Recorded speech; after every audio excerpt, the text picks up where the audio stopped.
What's up, everybody, and welcome back to another episode of Commercial Kitchen. Jeez, let's start over again. What's up, everybody, and welcome back to another episode of the Commercial Kitchen Chronicles. I am back, and we have very special guest, Loretta Mealer, on. But first, let's get straight to it. This episode is brought to you by my friends at Rigid. Some invent change the world. At Rigid, we invent for those who build it. In 1923, we invented the modern pipe wrench.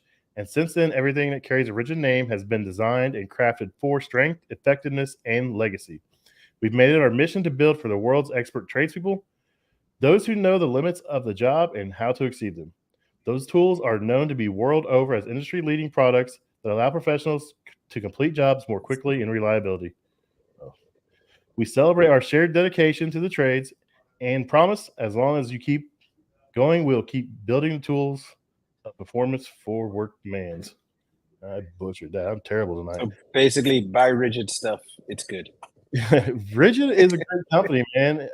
I toured their facility, and they make a ton of stuff right there in Ohio, Elyria, Ohio, with American products. Some of the stuff is made somewhere else, but they're great tools, man. They started off with that wrench, and they've kind of blown up since then. So let's get down to it. So Rich is back. Hold on. Before we get started, I just want to say, y'all have probably only seen me get excited about two guests so far, Corey Yates and Josh Zolan. Mm-hmm. This is going to be guest number 3. I'll probably call it 3.5 since Austin's there in the background, but he's not actively participating. So Loretta and Austin are two people that we met on LinkedIn. I think we met because one of my former coworkers now works with them, and either they reached out to me, I reached out to them, whatever. But they've been huge in giving me guidance and wisdom and support in starting my company and everything I'm doing. So I'm looking forward to whatever you got to say. Perfect. Yeah, I'm excited for this too. There's several businesses. When you look at people that are celebrating the industry, celebrating their technicians, celebrating their wins, and there's 3 companies that come to mind. And Auston Mealer's Restaurant Equipment Service is one of them, Windy City Equipment, and then Corey Yates at Alpha Omega. Those are the 3 companies that you get on social media and you see them constantly celebrating their guys, showing off their guys, showing off their work. And that is huge to me. And ever since I've been following them, I've been wanting to get them on. And I'm ashamed it's taken this long, but I'm really excited to hear how Loretta got involved at Auston Mealer's and what all they got going on. So what's going on, Loretta? Well, just another day right now. Basically, I'm an open book, so whatever you want to talk about, we'll talk about. And I'm excited to be on. I'm very excited. I've been watching you, Pat, and you, Rich, and Jason. I've been watching all of y'all on LinkedIn, and of course, Josh Solin and Rich Maliki. Huge fans of all of them, all of you guys. And so I'm really excited about this opportunity. Sweet. So first off, where are you guys located and how long have you guys been in business? Let's start there. Okay, so we are in Dyersburg, Tennessee, which is about 80 miles north of Memphis. I call it the armpit of Tennessee because if you take Tennessee like this, we're here, Memphis is here. We got Kentucky, Missouri, Arkansas, Mississippi. So we're right here in the armpit.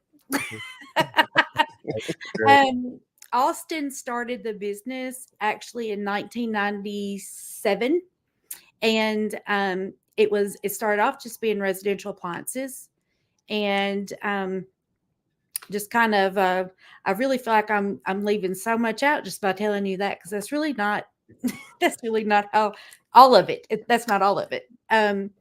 Austin and I actually met when we were 18 years old. We met in February of 1987, and we got married in June of 1987, and we had never met each other before. Wow. Yeah. So Austin was a dropout. He did not complete school. I barely, by the skin of my teeth, graduated. And about the time Austin asked me to marry him in April, after meeting him in February, my mom's like, "Oh, no, you need to go to college." And I'm like, "You don't understand, Mom. This is April. I'm about to graduate. Everybody that's going to college has already been accepted. That it's too late. I want to be married, period." So we got married. 2 years later, we had our first son, Corey. And at that point, Auston had gotten a job with a furniture and appliance company, and he was delivering furniture for about a week or two. Then he went into the appliances, and right away, the service technician said, I told y'all 6 months ago I'm retiring. You better get somebody in here because time's ticking. So that person was Auston. And so that's kind of how he got his foot in the door. He had not gone to any kind of formal training. He's very mechanically inclined, very, very smart. So, and I was telling him, I said, you could do anything you want to do, anything. And so he started believing in himself more and more. So in 1992, Corey, our first son, was like 3 years old. And I decided, yeah, I do want to go to college. I want to be a nurse. So I went and got my degree in nursing, went to work in 1996. 1997, he had some surgery, didn't really want to go back to where he was, had enough side business. I said, start your own business. I'll pay the bills. Just go do your thing. And so he did. That's what happened. March the 3rd, 1997, he started Auston Mealer's Appliance Service Center then. So our Corey, that was our firstborn, graduated high school in 2008. And he said, well, I'm going to go to college. He did not even last a semester. And he said, college is not for me. And I said, it's fine with me. So he told his dad, he said, I want to do what you do. Auston said, well, residential appliances is not going to support 2 homes. One day you're going to get married and have a family. So he said, we'll just start picking up some commercial business. And so that's how it all happened. 2009, they started taking on commercial calls. I think around 2012, 2011, we actually hired 2 technicians besides Auston and Corey. They were in the field. And one of those technicians was actually from Florida. And I believe he worked for 3Wire in Florida. He got in a divorce, and his ex-wife and children moved back to Tennessee. So he wanted to come back to be close to them. And that is when we found out about CFESA. That's when that whole door opened. He was, saying, I'm a Master Plus, CFESA certified technician. And I said, well, what is that? I don't know what that means. What does that mean? I had no clue. And so upon studying about what CFESA is and what it stands for and all that, we joined in 2012, went to our first conference in Orlando in 2012. And felt very overwhelmed at first. Thought that it was a great opportunity, but we really were kind of lost about, what do we do? Do we go to all these different workshops and all that? And so because of that, Auston and I both, which as I've already told you, he's very shy. He doesn't like talking in front of people. And so he would come up behind me and he'd say, you see that person over there? I want to talk to them. Here, go. And he'd push me. And so that's how we met David Hahn and Scott Hester and so many more people. We did make those connections, but we actually didn't go to another conference until 2022.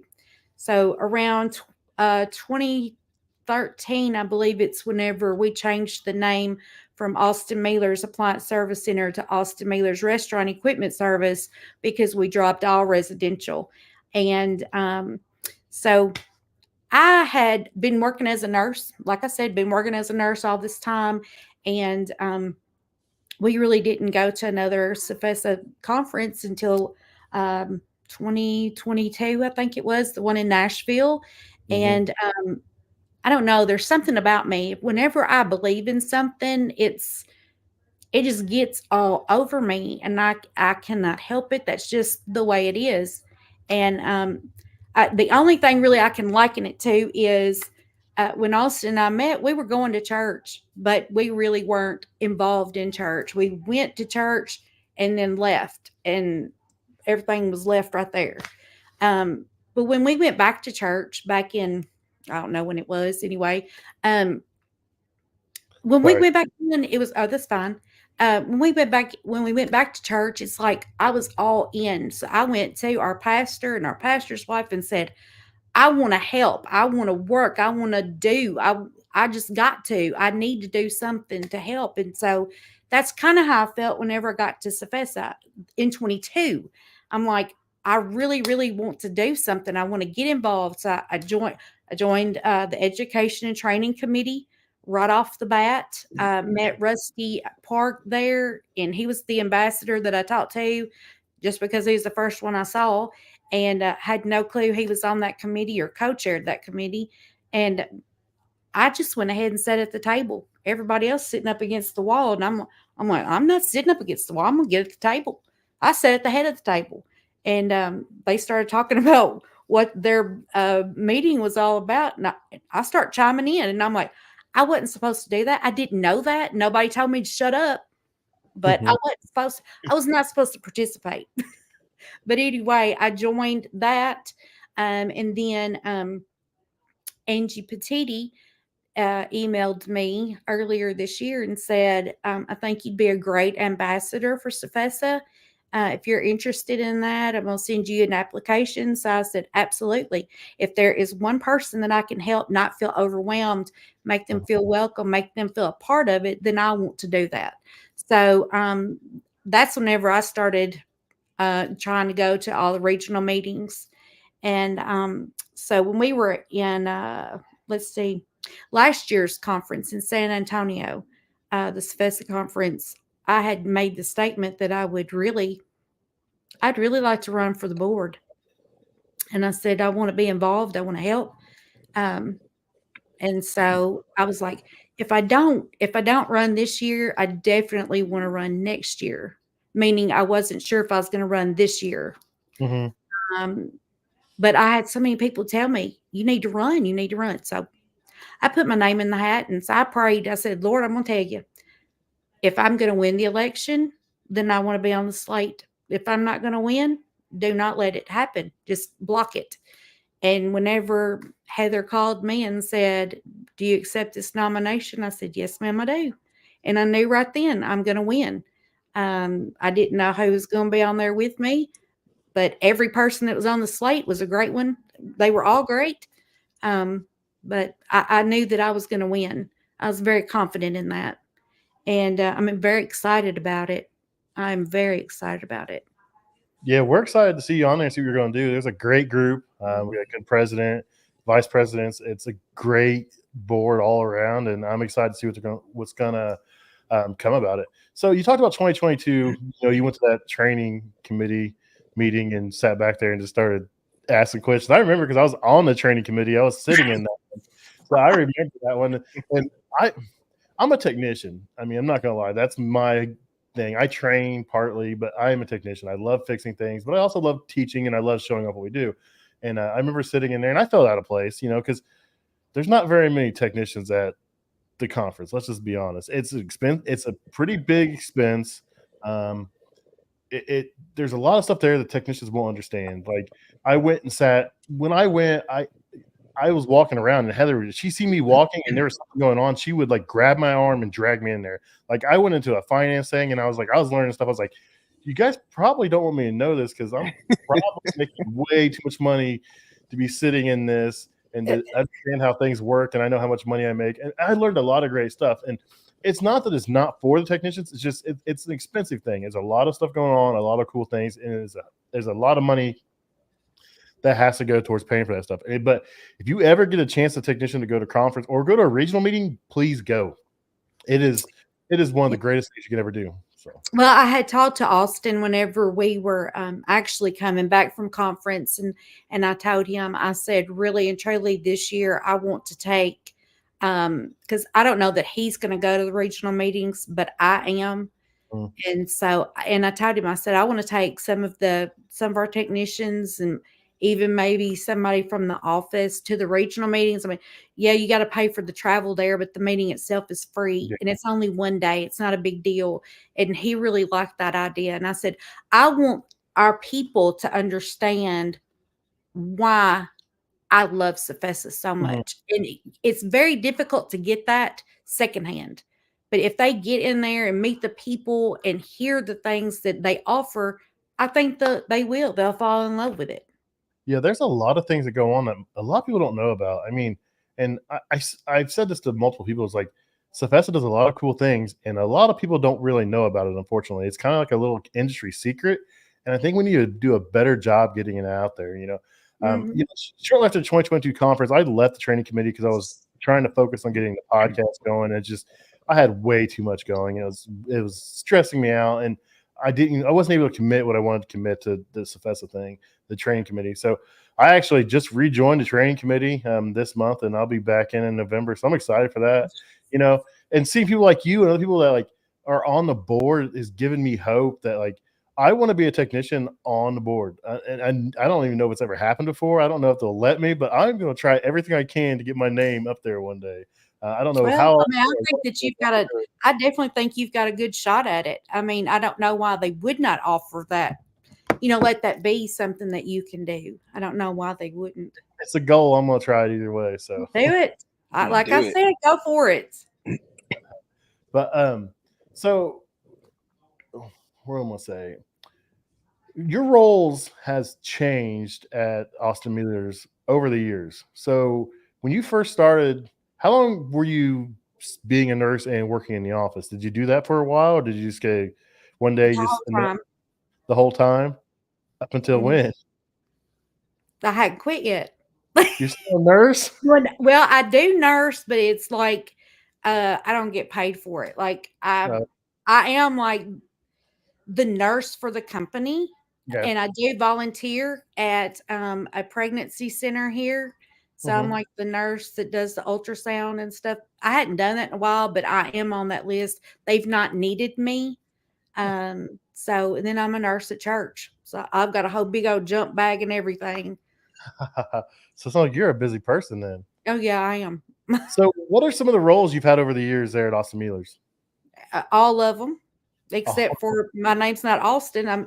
I've done everything from cleaning the toilet, answering the phone, making work orders, filling out warranty paperwork, and submitting that, ordering parts, checking in parts.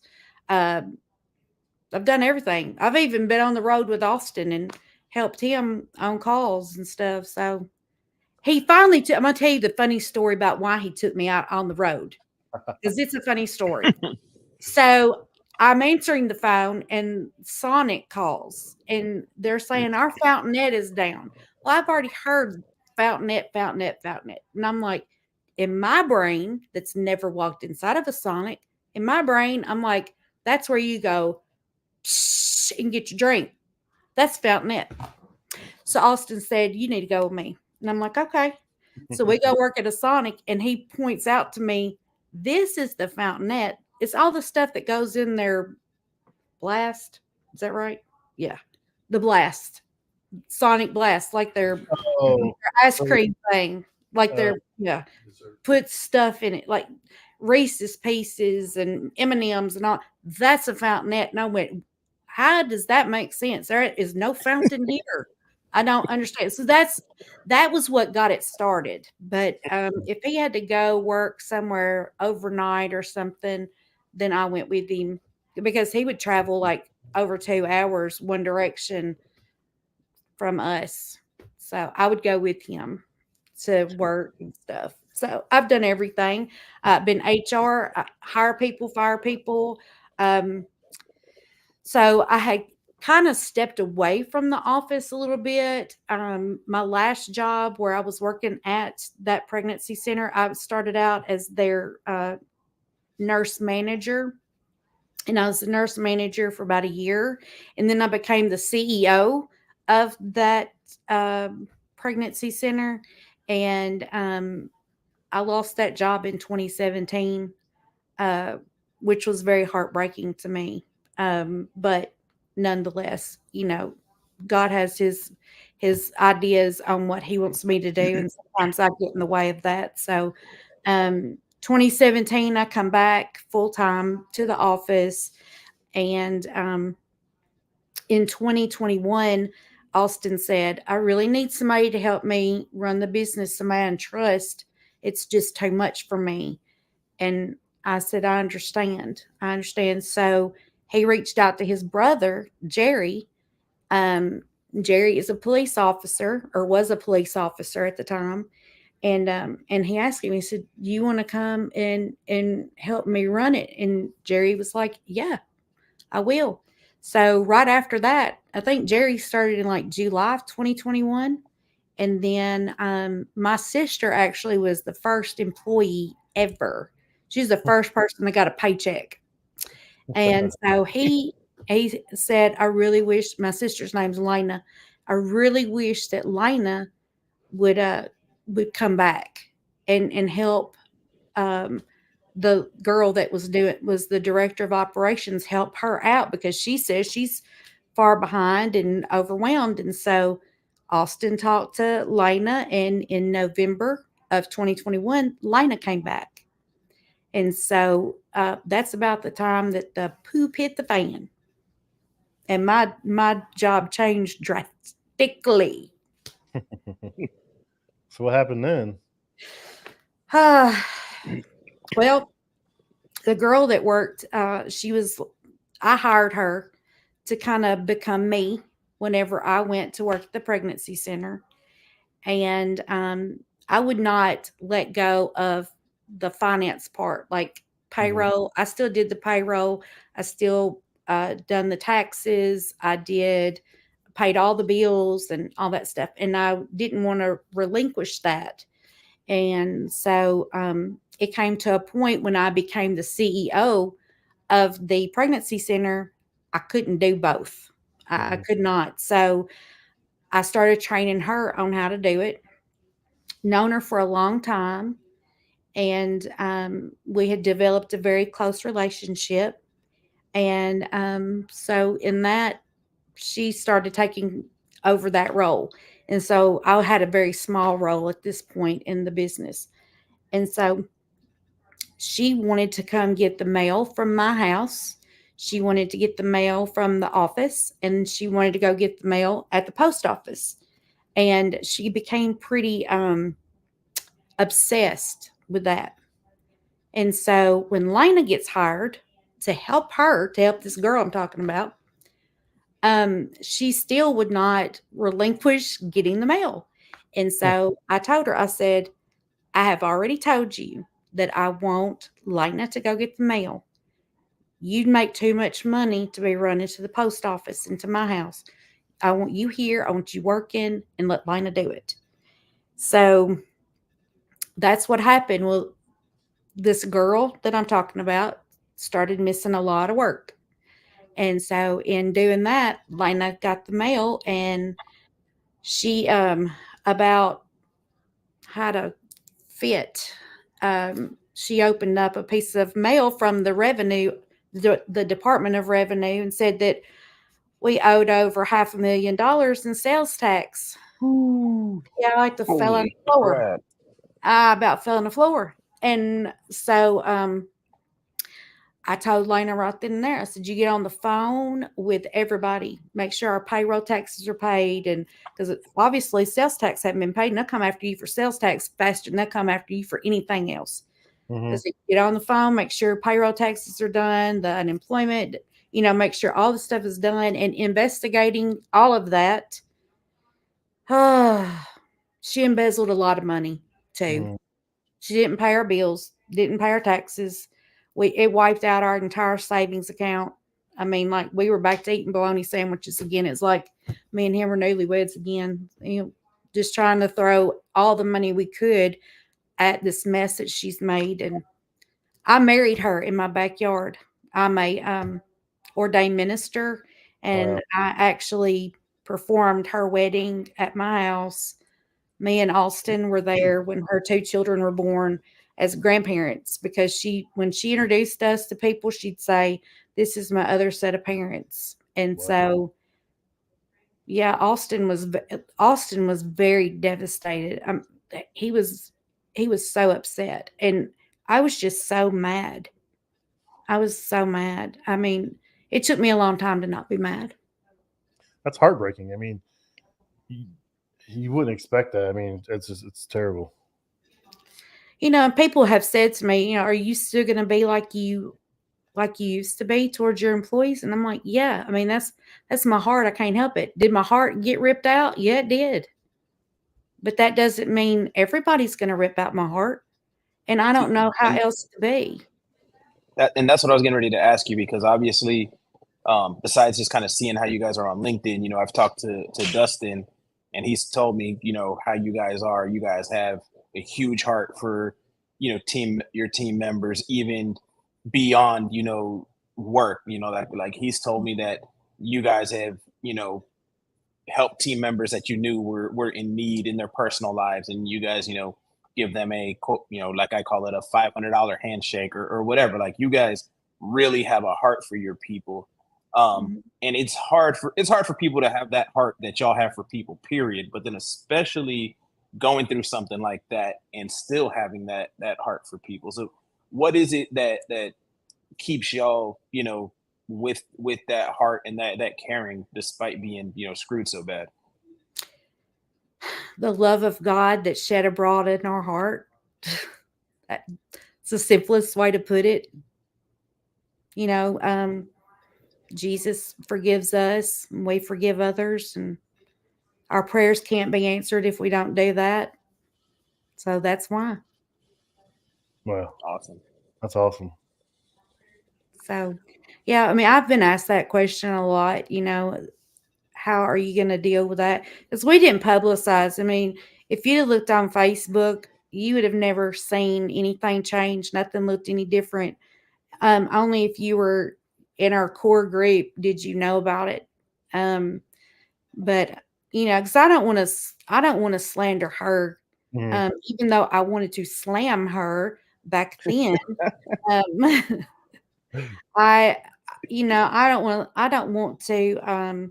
I don't want to say anything negative about her, because really and truly, I still love her, even though she hurt us and betrayed us in every way. She betrayed us and cost us a lot of money. But like I said, what you see is what you get. I mean, I don't know how to be fake. I don't know how to be anything other than what I am. So, that's just who we are. And Auston he was really blessed. That man that owned that furniture and appliance company that Auston worked at, he was a great mentor to Auston, and he was a Christian man, and he showed Auston a lot of things about business. And I'd never really had that great of bosses before, especially in nursing. I mean, I've been cussed out and stuff chunked at me in front of patients, and all that. And so I'm like, I don't want to do that. And so I want to treat people with respect. I want to show people that I truly care. I mean, it's not just something I'm saying. As a matter of fact, I said this the other day. I said, we have a saying in Tennessee: don't just talk about it, be about it. So I'm not talking about it, I'm being about it. So we've got a couple of comments. One of them, Brad, real quick, and it's a friend of ours, Ray Bartolomucci. He says it's very evident they have a special heart, company culture for their people. Amazing team and great leaders. Truly one of a kind company. Much love from the Rue team. That's awesome. And I've been following you guys for a while. Me and you are friends on Facebook, and every day you put out your Bible verse. And when I was a kid, I used to go to church all the time. It was forced on me. And I grew up Catholic, and it's something I didn't want to do it because it was forced. It never was. But seeing people like you guys put stuff out there, and Rich, he's a blue collar guy, but he's involved in church, and Jason's the same way. And it's made me think about maybe getting more involved in a church and getting more involved in that kind of thing. And it's really cool to see that you guys are putting it out there and showing it for everybody to see. Well, be careful, Pat, because I'm a preacher too, so you might want to hold off. I'm just gonna say, without getting too in that direction, it's less about the getting involved in a church and more about literally just getting a relationship with God. So if you wanted my advice, I would say grab a Bible, and not a King James Bible, a modern Bible that you can actually understand. start reading in the Gospels. Don't try to make sense of it. Just read it and then see what happens from there. That's my advice. I appreciate that. I do agree with that. Yeah, the Old Testament's a little difficult to understand, and definitely King James is. Me and my dad have arguments. They're very, very tender arguments. They're not toxic arguments, but he's a King James only person, and I'm like, I can't understand it, so I might as well not be reading anything at all because I don't understand it. I'm in here trying to translate. It'd be like if it was all in Spanish, and I took Spanish for 2 years in high school, and I know maybe 5 words. So, I'm like, I want to read it where I can understand it, where it'll get down on the inside of me. But yeah, absolutely. And that's, one thing, what Rich said is true, Pat. I mean, God, when he created people, and I promise you I'm not going to preach, but when God created Adam and Eve in the garden, he created a family, and that's what he wanted, was a family. And so that's what it's all about. It's a relationship with God. I mean, you say God is your father, Jesus is your elder brother. So, and you call each other brother and sister in church. So it's all about family. It's all about that relationship. And I'll stop there, I promise. You're good. You're good. So let's get and back. Also, don't let the douchebags discourage you because people suck. So let's get back to Auston Mealer's restaurant equipment. How many technicians are you guys up to currently? 16 or 17. 16 or 17. So you guys have a pretty good technician. I'm a big fan of his, and I was a fan of his before he won the award. But let's talk about Zach Hampton. Let's talk about Zach Hampton. Zach was our guest. He was a guest a couple weeks ago, and he's a really cool guy. He started off by luck. It sounds like he just the right place, the right time. Austin seen something in him, brought him in, and took a chance. And he's just everything you guys throw at him. He's just killing it. He's slaying it. He's doing great. Great. But I'm going to tell you, I've got a lot of good technicians. I cannot say enough good things about our guys. I just can't. And that's one thing about Zach and his leadership style is he tries to almost clone himself. He doesn't hold back whenever he's training. If he finds something that works, then he's showing it to him. And he's doing a Marco Polo. And he's the Marco Polo king, I'll tell you. So, because that's how he communicates with all the guys. So anyway, yeah, he is great, and he has come a long way. He was eager to learn and like all in, and it's just been he's been great. He's been great. Very, very team oriented. Very team oriented. What's cool for me is this. So like you say, you got a lot of great guys, but one thing I've learned, not just watching you guys, but talking with you and talking with Austin, you give them reasons, to be great. And like when I shared the post that you were coming on, I said, you guys are giving me perspective that's outside the norm. And like one of the things you guys told me that blew my mind, I had messaged, I don't remember if it was you or Austin, but I was like, hey, I see that you send some text to training and they look pretty young. Like that was you? And I was like, how long are you waiting before you send texts to training? And you were like, we send them right away. You're like, we've sent texts that have been with us 2 weeks to training. And I'm like, how? Like most companies want you there 6 months to a year because it's an investment. And you told me flat out, you're like, people, especially younger generation, they want to know that you actually believe in them and that you're giving them, something to look forward to. And I think you guys told me that out of everybody you've sent to training, you've had only a handful leave shortly after. And you guys are like, they weren't going to fit anyway. So it doesn't even matter that they left, because if they didn't leave, you guys would have gotten rid of them anyway. Mm-hmm. Yeah. I think that it's very important that they see that you value them and see something in them. And just like the conference is not cheap, training at CFESA is not cheap. And I let them know. Up front. This is how much the class cost. This is how much your airfare cost. This is how much your hotel cost. And then I have them sign a 1-year agreement saying that they're not going to leave. And if they do leave, that it'll be, I don't know what it's called, but whatever's left on what they owe, they have to pay me back. And so, but I have very rarely had that happen. It's just happened just a few times. But yeah, you show them that you've got confidence in their ability, and then you explain to them, this is doing nothing but adding to your future here, because the more you know, the more you do, the more you make money. The advancement is there. You can be anywhere you want if you just go to training. And I've never had anybody tell me no, ever.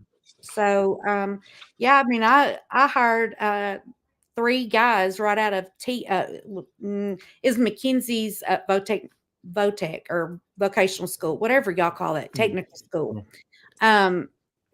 19 years old, all 3 of them, 19 years old, and they're out there learning. Let's see, I think they started with me in September, and I had them at new technician training within a month. And they said, Yeah, "You're I flying think my up son out met a there?" couple of them. Yeah, your son was there when Sam and Jackson were there. Jackson had only been with us like for 5 minutes. I mean, literally, he was not with us no time.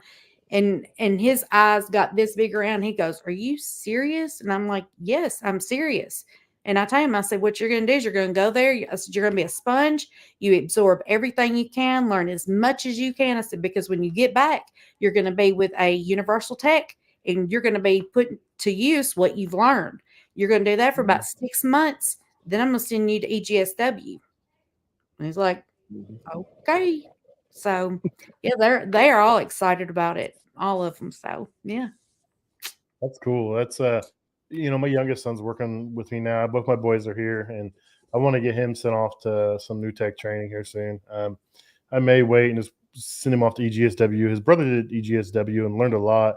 He was learning a lot working with me, but working with your dad and then going to work somewhere, going to learn from somewhere else, different styles, a completely different eye opener, and it did him a lot of good. He came back and he had a different perspective, and he had a different outlook on everything, and he's been killing it since. So CFESA does a lot of good things. It's a really good organization, a really cool place. Absolutely. I believe in CFESA. I believe in their mission statement, their vision statement. They're always looking ahead, seeing what's coming down the pike, and then they organize training that goes around that. So yeah, I'm very excited. They've got an electrical book that's going to be coming out probably around the first of the year. That's in the LMS system, and it is going to be amazing. And after that one comes out, they've got gas, steam, and refrigeration coming right after it. So it's going to be great. That way they can, if something changes, like we'll say a type of Freon changes, they can change it right there, and it automatically changes across the platform. Everybody has that update instantly. So I love that, because the books that they were, people had those, how the tech train, whatever they're called, very poorly written and out of date. Oh yeah, very much yep. out of date, and they're not helpful. So I'm glad that CFESA took the initiative to do that, to create this book, put this book together, and I'm excited to see it when it comes out. I like it being a living document that you can change all the time and update and bring new practices and standards in. Our industry is like every other industry where it is changing, it's evolving so fast, so rapidly. You can't keep up with it. No, you're right. Absolutely. That is the truth. I mean, everything changes so quickly. So you are elected to board of directors. When does that take effect? The first of the year? I'm not sure. Like right now. So it's immediately as soon as conference it's on. It's on. I got my invitation for my first Zoom meeting as a director. My first meeting will be November the 13th. Nice. Love it. So they got a new agenda. I've seen a little bit about it. Can you explain this 33? Oh yeah, I can. Absolutely. So the 33 times 33 is we want to have 33,000 certifications, like the training, like the new technician training, all that. 33,000 of those certificates given by the year 2033. So that's what that is. And they're trying to get all the numbers worked out. Right now, it looks like we're sitting at about 10% by meeting that goal. But I really think it's going to be more than that, because they've got to go back and go from when it first started, the trainings first started. But we're well on our way. Absolutely. It's exciting. I know they're really ramping up training. So they're doing some remote training. They're bringing some of the because it used to Dan does a lot there at CFESA, but it used to be a lot more people involved before they brought Dan in full time. I know they're bringing back a lot of people, and they're going to start doing like the remote sessions out. I know they're doing some stuff in California, or they just did some stuff in California. I know refrigeration used to be twice a year, and it's up to 4 times this year. So yes. I'm doing it this week, and Chris is doing the following week, and he did 2 weeks earlier in the year. Chris is local, so he's doing a lot more. So I know they're really ramping up the amount of classes they're having, and so it's going to be really cool to see. I'm excited. It's a great opportunity for people to learn, for new guys to get into the industry and to learn a trade and feel involved. It's cool. It is cool. And that's that kind of plays into my why right there.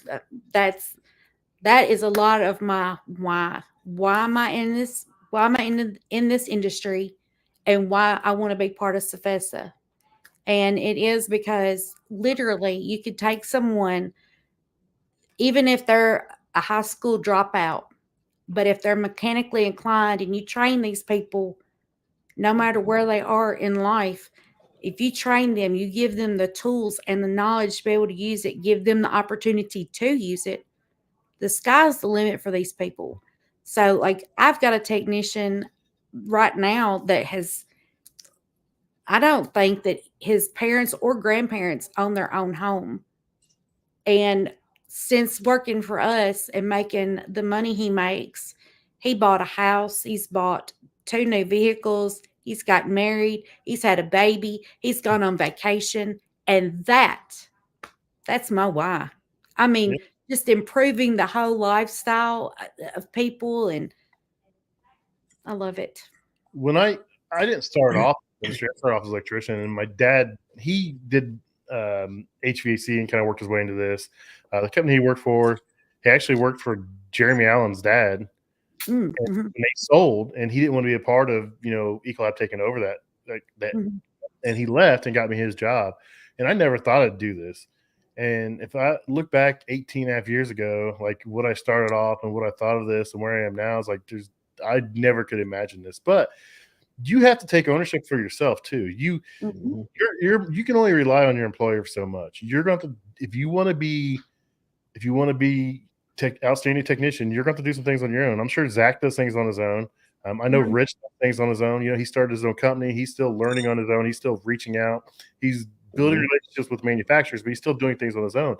If you want to be that top tier technician, you can't just rely on Auston Mealers. You can't just rely on General Parts. You can't just rely on the Rock Services. You're going to have to take ownership in yourself. But if you have people behind you that are willing to help you and help you find that stuff you want to do on your own, it makes a world of difference. Absolutely. It does. That was one of the things about Zach that I had made mention of, is that he watches so many videos and about different training things and then he's working up the curriculum that he uses when he's training our in-house guys. He had done that so much that his daughter, I'm thinking she was like in the 8th grade. I can't really remember. I think she's like a junior or senior in high school now. But he had one of the tests that he was going to give like the following day to the technicians. And she said, I'm going to take the test. And she took it and passed the test. And so I'm like, and she's very mechanically inclined too. And so, yeah, I mean, she'd be a great technician, and Austin's tried to talk her into it, but I don't think that's where she wants to be. I think she wants to be a nurse. I think that's right. I never thought my boys would be here. I say this all the time. My oldest son, he just turned 22, but he was 20 years old, bought a house. He's bought a brand new Bronco. I mean, he's engaged. He's got just as much money in the bank as me almost. I'm like, this is ridiculous. I know. It's great. It is great. Yeah, it is. I love seeing people win like that. And, Mhm. you know, I can remember really, really well is the very first instant that it dawned on me. Oh my gosh. We had a guy come to us that wanted to buy a new truck. And so he goes to Auston and he said, is my job secure? And Auston said, yeah, you think about leaving? And he's like, no, I'm thinking about buying a new truck. I just need to know if I'm going to have a job. And Auston said, go buy that truck. So I don't know if who was more excited, us or him, but it just thrilled our heart to know that we're able to pay him enough that he could go buy a brand new truck. So it just thrills my heart. That's cool. That's a cool story. So Zach, he's gonna do some more stuff with CFESA. I see. I know he did the trainer. He's wanting to get more involved. I look forward to seeing his growth and development. He's like me, except he gets to train a lot more. It seems like with you guys. We've been way understaffed, and it's just kind of been like I got to work, and we're getting our numbers back up, and I'm looking forward to doing more training and getting to develop guys. I always say that people, like, oh, you want to train? I'm like, well, it's more than that. I want to make an impact to people's lives. I want to make a difference. I want people to see that if you do this and if you take the time and show some passion, you can be something else. And I think Zach has that same output. He knows what the chance that was given to him, and he wants to give someone else that chance, I think. Oh, absolutely. Yeah. He does. That's why he doesn't hold back. If he finds an app that helps do something, he is right on it. He's telling all the other guys about it. And yes, he does. He wants to take the guys that have been to training and kind of put them under his wing and show them this is how you learn this during NTT training. So now I know you can do this right here. So I want you to do this. Let me watch you and you do this. And so, he does hold them accountable, but he does want to help them too. And he tells them, you can be anything you want to be. If you want more pay, you need to learn more, learn more, do more. And we definitely give him that opportunity. Actually, I think he's going to go to EGSW in December as a guest at that to be CFESA certified. You gave that to me, didn't you, Pat? Made me mess my whole words up. I took 1 week off and I can't do anything. So it's bad. I forgot what I was doing. I was like, how do I turn this camera on again? So it's all right. It happens to the best of us. Yeah. So how big of an area do you guys cover in Western Tennessee? Laws, I'm going to tell you. Number one, you really need to know some geography here, but Mississippi River, Nashville. So we go from the Mississippi River to Dixon, which is right outside of Nashville. And then we cover all of that part of Tennessee, all of West Tennessee, part of Middle Tennessee. We go up into Kentucky, this southeast Missouri, and then parts of Arkansas and parts of Mississippi. So you guys are all over the place, huh? Dang. Oh, the Boot Hill. Yeah, the Boot Hill. The Boot Hill, Missouri. Southeast Missouri. It's the Boot Hill. I'm trying to work out a time where I can come down to Coalpack, and if I do, I'm gonna make sure I come down and see you guys. I'm gonna make a trip out of it, take a week, and I want to sit through Jay's class. I want to interview Jay. I want to see the facility. I want to show some of that stuff on social media. I was super excited when he talked about building a facility, and I think it's a great thing he does. Oh, absolutely. Coalpack is killing it over there. I just see the class fills up. It's 25 people every single time, and he's just filling it up. So I'm gonna try to get down there. I want to see it firsthand. I want to show it off, put it on social media, and then I want to come see you all, and just do a little. I'll take a week and make just a trip out of it. But I will make sure get Auston on camera when you go there. Good luck. She's 100%. You know, we're smiling like Sophie. I remember at the conference that he was standing behind her, and he'd lean over and say something to her, and then Yes. off she'd go. I'm like, this is great. Yes. So we won middle sized business of the year this year through our Chamber of Commerce. So somebody nominated us, and then like a third party outside of our area decided who would win. And he's like, he looked at me and he said, I am not talking in front of these people. And I'm like, I already know. So that's first thing I said when I got up there. I said, I do apologize. It's me talking. I said, but he does not talk in front of people. Now he'll talk like if he's got if Zach has a class going, he'll go over there and talk to them because he knows everything about what they're talking about and it's his guys and all that kind of stuff. So he doesn't mind doing that, but talking in front of strangers, he said, I don't know how you do it. And I said, it don't bother me a bit. I've talked in front of 500-600 people. It's just like talking to y'all. I don't know how I got involved doing the podcast. I opened my mouth and inserted my foot, but I'm not a talkative person. I changed a lot the last few years. Yeah. It's fun, but it takes a lot to get used to. That's another one of my goals. I want to do like some speaking and stuff and talk about the industry. And that's just really morphed into just showing off our industry and highlighting great people in it. I mean,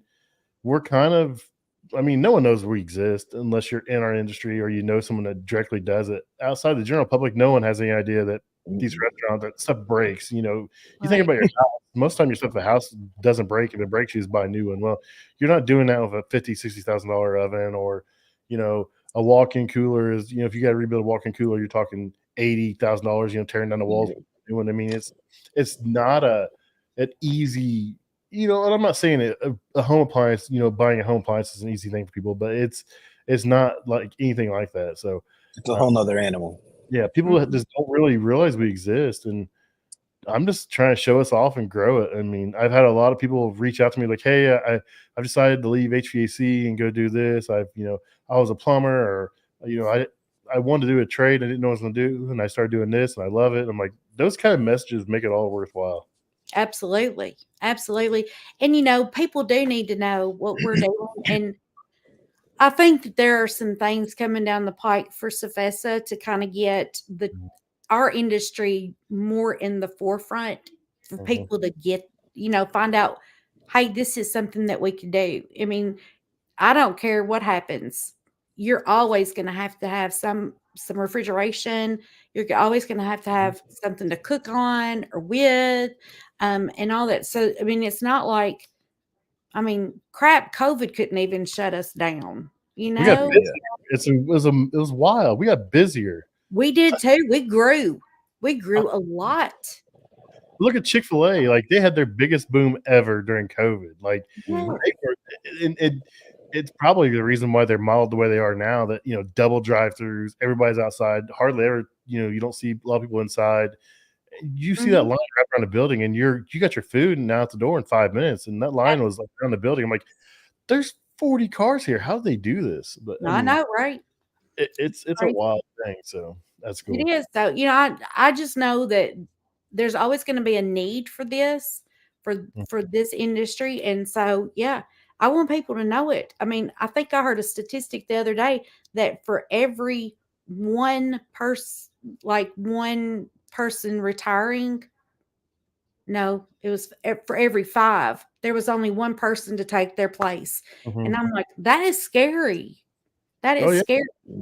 There's new restaurants every day popping up, new schools, new hospitals, new nursing homes. And it's just, we're aging out, and then we're being outpaced. It's ridiculous. It is ridiculous. As a matter of fact, at CFESA, I was talking to Zach, and I said, I want to ask you a question, see if you think this is even possible.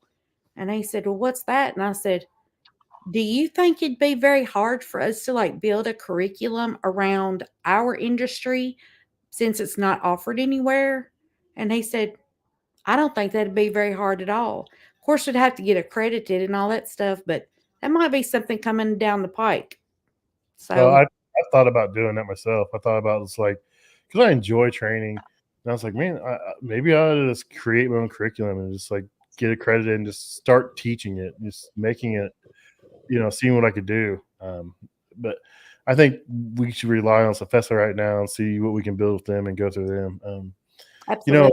I've had I've had a lot of people from CFESA on. I've had Josh on a couple of times. I've had we had Nick Cribb on. We've had you on, and I always enjoyed having board members on talk about CFESA because it's just like our industry. It's a pretty little well-kept secret. They do a lot of good things. There's a member section in there, and there's stuff in there I had no idea was in there. And I was like, why don't you guys talk about this? It's just like we're our own worst enemy. It's like let's shut this off, guys. I know. That was one of the things I had, because I was the co-chair of the Education and Training Committee. I had to give the committee update at the conference. And so I told them, I said, hey, y'all listen. I said, if you go into folders on the CFESA website, go all the way over. And I said, there's the tech career path. I said, that is customizable for you. You can customize that any way you want to. And I was trying to explain to them what that means.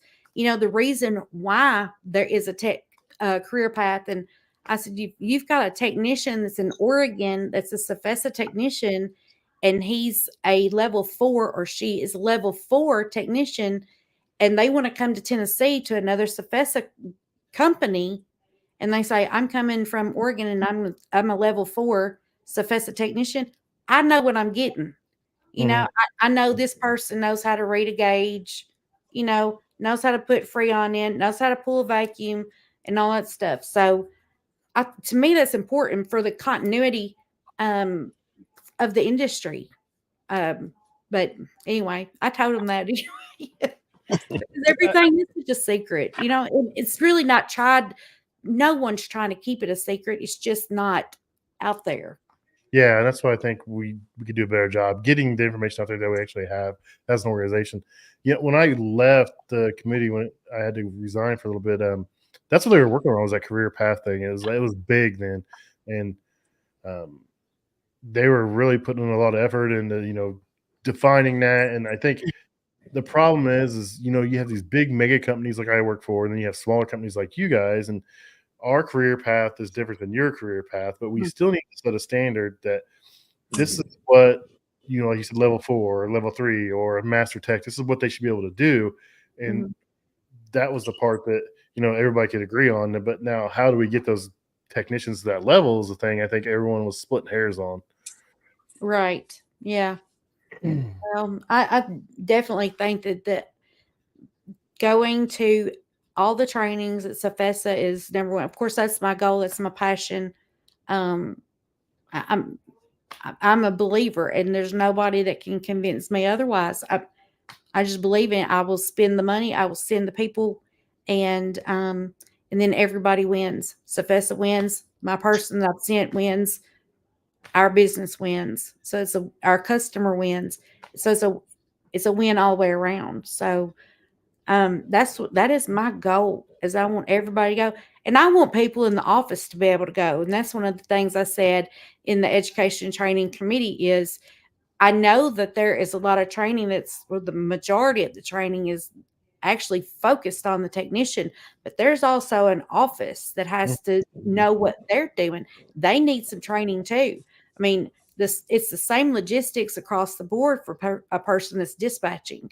So teach them the steps. What do you have to know? What's the skill set for that? Yeah, that's true. Yeah, I know there's some like mid-level management training. I'm not sure what all they offer for office training. I really haven't looked into it, and shame on me. I know there's a trainer. I know there's some management training. I'm not sure what else they offer as far as that goes. I think that is the only thing that they offer other than technician training is the middle management.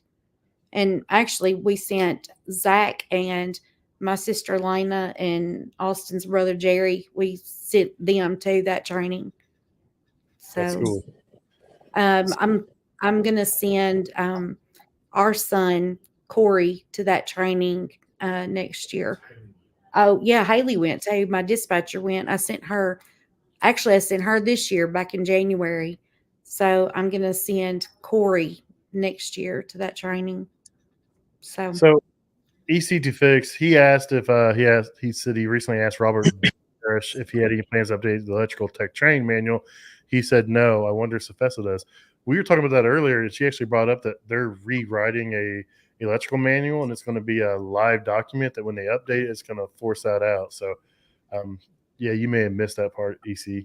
But yeah, there's a new electrical manual that's going to come out, and it's going to be a live document. I'm really looking forward to that because you make a change and it's pushed out to everybody right away. So. Well, I believe that CFESA reached out to the man that wrote the tech train books and tried to buy the copyrights, and he wouldn't let them. So, Nice. I think that's the reason why they went ahead and started on that electrical book that's going to be in the LMS system. Nice. So, if you had any words of someone that wanted to, come into this industry or was thinking about joining this industry or coming from, maybe an office job or a factory job, they wanted to come over and say they came to Auston Mealer's, you guys were looking for an entry-level tech, what would you tell them if they came over? What would I tell, like someone that's never had anything at all to do with this? Yep. Basically what I've just said is the sky's the limit. I mean, here you are. If you don't know anything, let's go ahead. Let's jump into NTT, get your feet wet on that. Let's put you in a truck with Universal Tech, let you see how that goes, see how our work flows, how we do things, and then let you continue to get more information. Of course, naturally during the fall and winter, we have class twice a week. Zach is teaching 2 classes a week. He does one for our apprentices. He does one for our Universal Techs. And so absolutely. I mean, I'm not going to leave anybody out. I mean, if they show up, they got their foot in the door if they just show up for an interview. That's great. That's great. And I didn't realize you guys did all the continuing education for the Universal Techs. That's really cool because, a lot of places, once you're universal or you're that level, it's just like, oh, okay, unless it's something new and drastic change comes out, you're just kind of like, oh, go fix it. I mean, but you guys are still investing in those guys that have been there for years and years and years, and that's cool. Yep. Yeah. I mean, Zach is our second or third oldest tech. When I say oldest tech, I mean been with us the longest. And so yeah, we don't stop just because you've reached a certain level. There's always room to grow. I mean, now we've got robotics coming out and AI and all that kind of stuff. Yeah, you got to keep learning. If you're not learning, you're not growing. And we want you to grow. Here's some fertilizer. Let me help you. Here's a little water and here's some sunshine. So let's keep growing. That's great. So we are coming up on an hour, and I know we could sit here all night, but we're going to kind of start dwindling this down. If people wanted to find out more information about Auston Mealer's, where can they find the information at? Well, we have a website, but it's pretty generic. I hate to say, but it is pretty generic. It is www.austonmealer.com, and Auston is AUSTONMEALER.com. You can find us on LinkedIn. You can find us on Facebook. You might find us on Instagram, but there is nobody monitoring Instagram because I know nothing about Instagram and I really don't want to. So you can find us on Facebook or LinkedIn. I think I tried tagging you guys and it didn't come up, or it was like it hadn't been posted on in a long time, so I didn't tag it because I didn't know if it was legit or not. It's legit. I had a girl that was part of her job was to put things on Instagram for us because literally I'm like, I could really care less about it. I don't really care. So anyway, she created it. I didn't know. I don't even know the password. I don't know how to get into it. So, that's how it is. So Instagram's just kind of floating around out there. You'd be surprised. There's a lot of cool tradesmen on Instagram. There's like a really big trades community on Instagram. I mean, really? there's an awards ceremony that is based strictly on Instagram for trades. It's really. Yeah, it's HVAC Tactical. It's a brand. It's a lifestyle. It's a community he's built. Ben Poole's put together, and he does. It's called the HVAC Tactical Awards, and he does it the Sunday before AHR every year. And there's a list of categories you can nominate someone that's in the trades and they're making a difference. And it's pretty cool. I may have to try it out then. Maybe You find someone that likes Instagram and pawn it off on them, or see if they'll do it for you. It's fun, and it's a lot different than Facebook. Facebook can be kind of like you get in a group of Facebook and you don't know what's going to happen. You post something and people are just like, I don't know, it's toxic. But Instagram doesn't seem to be like that. Instagram is pretty. There's occasionally somebody, but if they come in with that attitude on Instagram, generally, like your friends will shut them down pretty fast and run them off. Okay. Well, maybe I'll have to look into it. I stay on LinkedIn way more than I stay on Facebook. I do my devotion in the morning while I'm drinking my coffee. That's when I post my Bible verse and all that stuff. And then after that, I'm done unless I've got something that I want to post on there. But yeah, I don't surf it anymore. It's bad sometimes. Yeah, it gets real bad real quick. There's days if I didn't do what I do, I wouldn't have Facebook anymore. Honestly, like, man, it's crazy. So yeah, all right, over there myself. I will tag your guys' website. I will link to your LinkedIn and everything. We put this out there. I really appreciate you taking the time to come on and talk about, your why, the reasons, and everything you guys do over there. You guys are killing it. I always look forward to seeing when you guys post someone getting a certificate or getting an award or something. It's really cool to see the pride you take in your technicians and what you guys are building over there. So I really appreciate it. We didn't even talk about our partnership with the Department of Labor. Oh, yeah. Well, let's cover it. Let's get into it. Yeah, let's do it. Okay, let's do it. I don't even know how that came about, but that was another thing that I kind of inherited after the girl done her thing. And so I wanted to be in on the training when she was getting trained on how to do it, but she wouldn't let me know when it was and all this kind of stuff. Anyway, I learned how to do it, and it was great. It has been great. So actually it was in 2023, I think. In April 2023, we had a whole graduation ceremony for all of our guys that earned their journeyman certificate in refrigeration. And so that journeyman certificate works all across the United States of America. It's something they earn. And we got that through the state of Tennessee. They also will help provide some pay relief for us. Like if I have someone that is 18 to 24, if I hire them on, whether it's in the office or a technician, that somebody's wanting to learn how to be a technician, they will pay for the first 6 months of their training. They pay for it, not me. Sorry.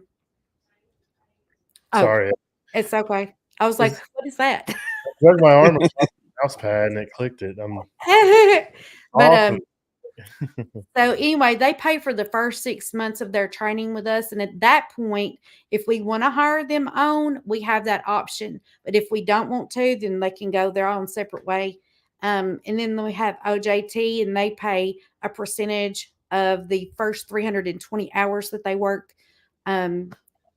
The 3 boys I was talking about that I got from the vocational school that I hired all at the same time, they were on the summer youth experience program, and they covered 100% of their expenses throughout the summertime. And then, like I said, we had the option of hiring them, and we hired all 3 of them at the end of it. So it's a benefit to us, and it's a benefit to them as well, because they're getting paid to learn, So I really love this program. It's great. They have a reentry program too. So if someone has like a justice involvement, like been arrested for some reason, they will pay like 100% of their wages up to so many hours if you give someone an opportunity to work that might have a record that keeps them from getting another job somewhere.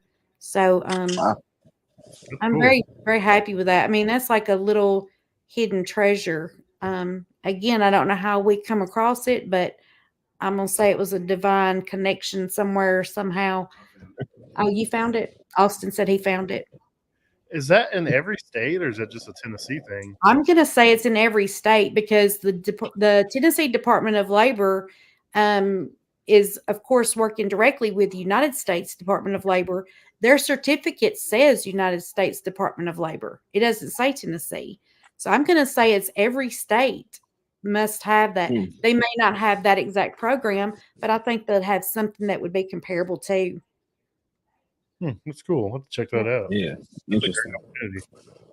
I know there's also some opportunities, like if you hire veterans as well. That's a whole different thing. But looking into that would be something. Jason Holman told me about that a few years ago, and I've neglected to look into it. It's still in my noggin, but I have not moved forward with it yet.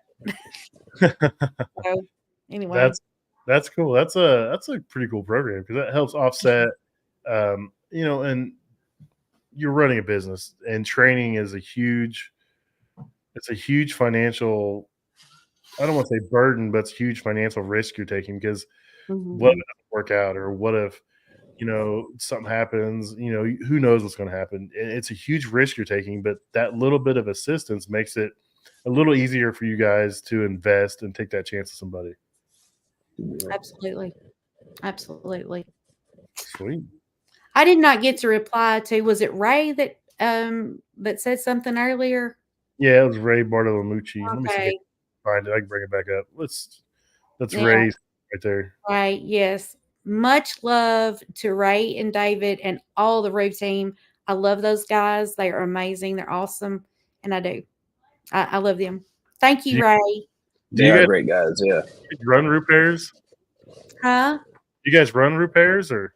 No, not right now. We don't. I've talked to them about it, and we need some more things implemented before we do.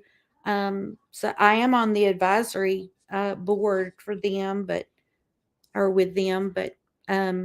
love their product. I do, and I've got a lot of faith that is really going to be what everybody's going to want is repairs. I'm just going to say, wait till the end of Q1 of next year. The stuff they got lined up, game changer.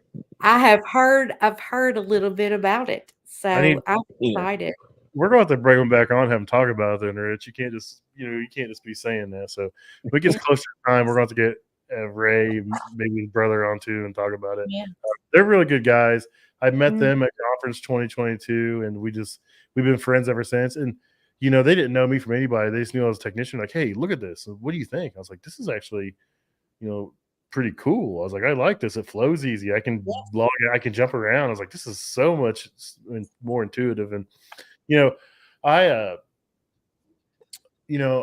today he made a post, and I was like, man, and it was true. I was like, man, a happy technician is productive a technician. I was like, but when I'm spending time logging in and out of 2 or 3 different things for one call, it is so frustrating. It's such a burden. And then I'm relying on someone else to give me the correct information. If I don't have the correct information where I can't log in, then it's my fault that I didn't log in, but I don't have the correct information. So how can I log in? It's just, and that drives me nuts. And I talked to them in the past about how they're integrating in with, Service Channel and other things. I'm like, man, if you guys can get all this integration stuff figured out, I said, you guys will shut everybody else down. 100%. Yep. I'm a big believer in what they've got going on. Right now we use House Call Pro. Okay. And so it works fine for us. It's not perfect, but it works fine for us. And we did get in on that early, so the price point was not humongous whenever we signed on, but we've already taken the little test drive with repairs and all that, and I'm very thankful. Like, David does not hound me about when are you going to sign on, he's never asked that. Yeah. Brian says make Auston pop in and say hi. Here he comes. He's going to face. Okay, here you go. Hi guys. Good to see you. Hey. I'm here in the back. That's awesome. My moral support, my cheering section. That's right. Well, I appreciate you coming on. I'm gonna call it a night. Okay. I've got a 10 hours driving tomorrow, and I still got to pack a little bit because I'm a procrastinator, believe it or not. But I really appreciate you coming on, and Auston in the background supporting. We're huge fans of what you all do for your technicians, the industry, and now CFESA. I look forward to seeing what you're going to do with the board and that kind of thing. So, and I'm sure when I get on this training committee, I'm sure we'll be having some more talks and some stuff, it sounds like. Oh, absolutely. I look forward to it. I do. I look forward to it. It's just, I'm excited about what's coming down the pike and helping. That is what I want to do. I want to help. I want to really, as a matter of fact, I'm going to tell you what I said real quick before we get off here. So whenever I filled out my intent to run for the board, I said, they asked the question, you have to fill out this questionnaire. And they said, tell us why you feel the way you feel towards CFESA. I'm just making up some words here. That's kind of what they were asking. And I said, actually, I want people to know what CFESA is and what the value in CFESA. And my thing was, I love you too, Matt. So anyway, I was like, if I go and I say, this is my car, and you're going to go, yeah, okay, it's a car. But if I say to you, this is my Lamborghini, it gets a little more respect. There's a little bit more oomph to that. And that's what I want CFESA to be, is the Lamborghini. That's what I want. Nice. Yes. So on that note, have a good night, everybody. All right, Bye. y'all. Thank you for having me on. You're welcome.